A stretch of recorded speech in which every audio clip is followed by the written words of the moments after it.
ನಮಸ್ಕಾರ ಗೆಳೆಯರೇ, ಇಬ್ಬನಿ ನ್ಯೂಸ್ಗೆ ಸ್ವಾಗತ. ನೀಟ್ ಹಗರಣದ ಹೊಣೆಗಾರಿಕೆ ಹೊತ್ತು ಕೇಂದ್ರ ಶಿಕ್ಷಣ ಮಂತ್ರಿಯ ರಾಜೀನಾಮೆಗೆ ಒತ್ತಾಯಿಸಿ ಬಳ್ಳಾರಿಯಲ್ಲಿ ಪ್ರಗತಿಪರ ಸಂಘಟನೆಗಳು ತೀವ್ರ ಪ್ರತಿಭಟನೆ ನಡೆಸಿದವು.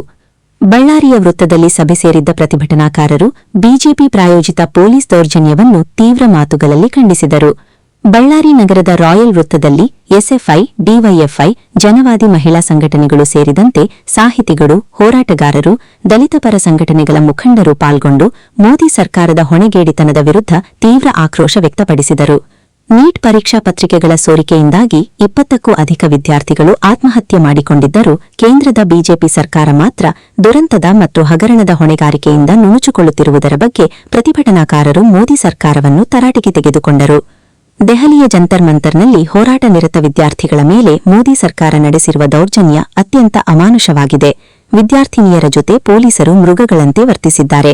ಪೊಲೀಸ್ ವೇಷದಲ್ಲಿ ಸೇರಿಕೊಂಡಿದ್ದ ಆರ್ಎಸ್ಎಸ್ ಗೂಂಡಾಗಳು ಶಾಂತಿಯುತವಾಗಿ ನಡೆಸುತ್ತಿದ್ದ ಪ್ರತಿಭಟನಾಕಾರರನ್ನು ಮನಬಂದಂತೆ ಥಳಿಸಿ ಸರ್ಕಾರ ಸೇಡು ತೀರಿಸಿಕೊಂಡಿದೆ. ಹಿಂದುತ್ವದ ಹೆಸರಿನಲ್ಲಿ ಹಿಂದೂಗಳ ಮೇಲೆ ದೌರ್ಜನ್ಯ ನಡೆಸಿರುವ ಮೋದಿ ಸರ್ಕಾರವನ್ನು ಸತ್ಯಬಾಬು ಅವರು ತೀವ್ರವಾಗಿ ತರಾಟೆಗೆ ತೆಗೆದುಕೊಂಡರು. ಪ್ರತಿಭಟನೆ ಇಲ್ಲಿಗೆ ನಿಲ್ಲುವುದಿಲ್ಲ. ಧರ್ಮೇಂದ್ರ ಪ್ರಧಾನ್ ಅವರು ರಾಜೀನಾಮೆ ಕೊಡುವವರೆಗೂ ಬಿಡುವುದಿಲ್ಲವೆಂದರು. ಲೇಖಕ ಅಬ್ದುಲ್ ಹೈ ಅವರು ಮಾತನಾಡಿ ವಿದ್ಯಾರ್ಥಿಗಳ ಮೇಲಿನ ದೌರ್ಜನ್ಯವನ್ನು ಖಂಡಿಸಿದರು.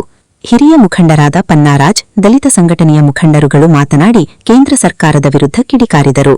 ರಾಜ್ಯ ಜನವಾದಿ ಮಹಿಳಾ ಸಂಘಟನೆಯ ಅಧ್ಯಕ್ಷರಾದ ಜೆ ಚಂದ್ರಕುಮಾರಿ, ಎಸ್ ಪನ್ನರಾಜ, ಗಾದೆಪ್ಪ ಮಹಾಪೌರರು, Venkataiah Appigeri, Varadaraj SFI, U Yariswamy DYFI, Siddanna ADV, Husenappa DSS, Badami Shivalingaiah, Vijayakumar, Srinivasa Sanganakal, Badami Shivalinga, Mallamma CITU, Tippeswamy CITU, AAP ಅಧ್ಯಕ್ಷ ಮಂಜುನಾಥ್, ಟಿಜಿ ವಿಠ್ಠಲ್, ಶ್ರೀನಿವಾಸ ಕರ್ಚಂಡ್, ಮಲ್ಲೇಶ್ವರಿ, ಸಾಹಿತಿ ಅಬ್ದುಲ್ ಹೈ ಮುಂತಾದವರು ಭಾಗವಹಿಸಿದ್ದರು. ಧರ್ಮೇಂದ್ರ ಪ್ರಧಾನ್ ಅವರು ರಾಜೀನಾಮೆ ಕೊಡಲೇಬೇಕು. ಪ್ರಧಾನ ರಾಜೀನಾಮೆ ಕೊಡಲೇಬೇಕು. ಈ ಒಂದು ನೀಟಿನ ಎಕ್ಸಾಮ್ನಲ್ಲಿ ಹುತಾತ್ಮರಾದಂತಹ ಕುಟುಂಬಗಳಿಗೆ 1 ಕೋಟಿ ರೂಪಾಯಿ ಪರಿಹಾರ ಕೊಡಲೇಬೇಕು. ಎಲ್ಲಾ ವಿದ್ಯಾರ್ಥಿಗಳ ನ್ಯಾಯ ಕೊಡಲೇಬೇಕು.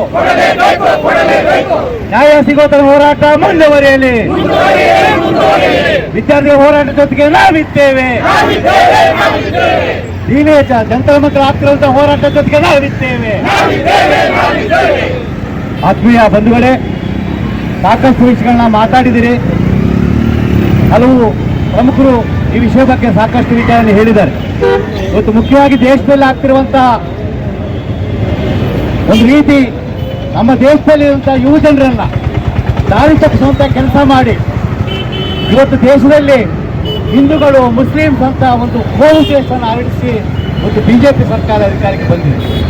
ನಾವೆಲ್ಲ ಹಿಂದೂಗಳು ಭಾರತ ದೇಶದಲ್ಲಿ ಮಾತ್ರ ಇರಬೇಕು, ಬೇರೆ ಧರ್ಮಗಳು ಇರಬಾರದು ಅಂತ ಹೇಳ್ತಿರುವಂತ ನರೇಂದ್ರ ಮೋದಿ ಅವರು ಕೇಳ್ತಾ ಇದ್ದೀವಿ.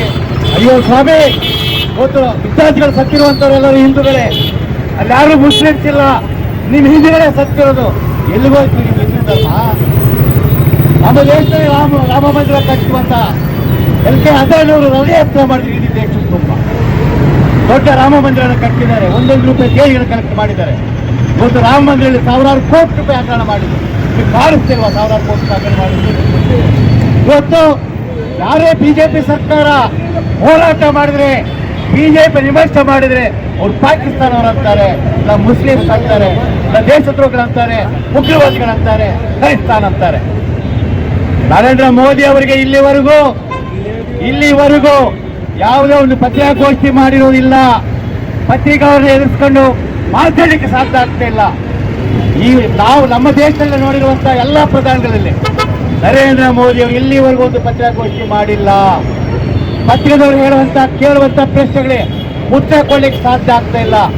ಇವತ್ತು ನರೇಂದ್ರ ಮೋದಿಯ ಇವತ್ತೇನಿದ್ದಾವೆ ಗೋಧಿ ಮೀಡಿಯಾ, ದೇಶದಲ್ಲಿ ಗೋಧಿ ಮೀಡಿಯಾ ಬಿಜೆಪಿ ಪರವಾಗಿ ವಿದ್ಯಾರ್ಥಿಗಳ ಹೋರಾಟದ ವಿರುದ್ಧವಾಗಿ ಹಲವಾರು ಪ್ರಚಾರಗಳು ಮಾಡ್ತಾ ಇದ್ದೇವೆ.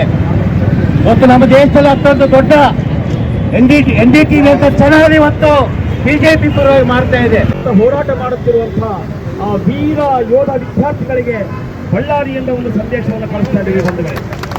ಏನದು ಸಂದೇಶ ಅಂತ ಹೇಳಿದ್ರೆ, ಅಲ್ಲಿ ಹೋರಾಟ ಮಾಡುತ್ತಿರುವ ವಿದ್ಯಾರ್ಥಿಗಳು ಯಾರದು ತಂದೆ ತಾಯಿಯ ಮಕ್ಕಂದಿರು, ಯಾರದು ತಂದೆ ತಾಯಿಯ ಹಸುಗೂಸುಗಳು, ಅಲ್ಲೆಲ್ಲರೂ ಕೂಡ ಹಸುವಿನ ನರಳುತ್ತಾ, ಮಳೆಯಲ್ಲಿ ನೆನೆಯುತ್ತಾ, ಮತ್ತೆ ಪೊಲೀಸರ ದೌರ್ಜನ್ಯವನ್ನು ಎದುರಿಸ್ತಾ ಅಷ್ಟೇ ಅಲ್ಲ, ಈ ಸೋಷಿಯಲ್ ಮೀಡಿಯಾಗಳಲ್ಲಿ ಆ ವಿದ್ಯಾರ್ಥಿಗಳ ಮೇಲೆ ಇಲ್ಲ ಸಲದ ಆರೋಪಗಳನ್ನು ಮಾಡ್ತಿರೋದನ್ನ ನಾವು ಕಾಣ್ತಾ ಇದ್ದೇವೆ.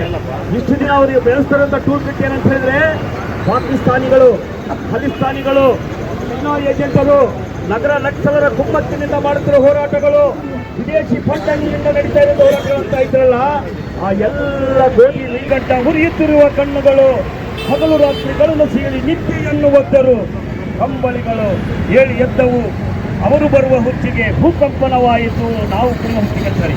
ನಿನ್ನೆ ಅಲ್ಲಿ ವಿದ್ಯಾರ್ಥಿಗಳ ಜನಸಾಗರವೇ ಬಂದಿತ್ತು. ಮಾತನಾಡದ ಮೂಕ ಪ್ರಧಾನಿ ಮನಮೋಹನ್ ಸಿಂಗ್ ಹೇಳ್ತಿದ್ರು ಮೌನ ಪ್ರಧಾನಿ ಅಂತೇಳಿ.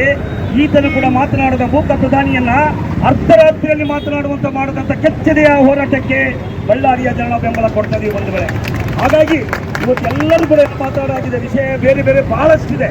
ಆದರೆ ನಾವು ಹೇಳೋದಿಷ್ಟೇ, ಬಳ್ಳಾರಿಯ ಜನ ಅನ್ಯಾಯದ ವಿರುದ್ಧ ಸದಾ ಸಿದ್ಧರಾಗಿರ್ತೇವೆ ಅಂತ ಹೇಳ್ತಾ, ಬಂಡಾಯ ಸಾಹಿತ್ಯ ಸಂಘಟನೆ ಬೆಂಬಲ ಕೂಡ ಇದಕ್ಕಿದೆ.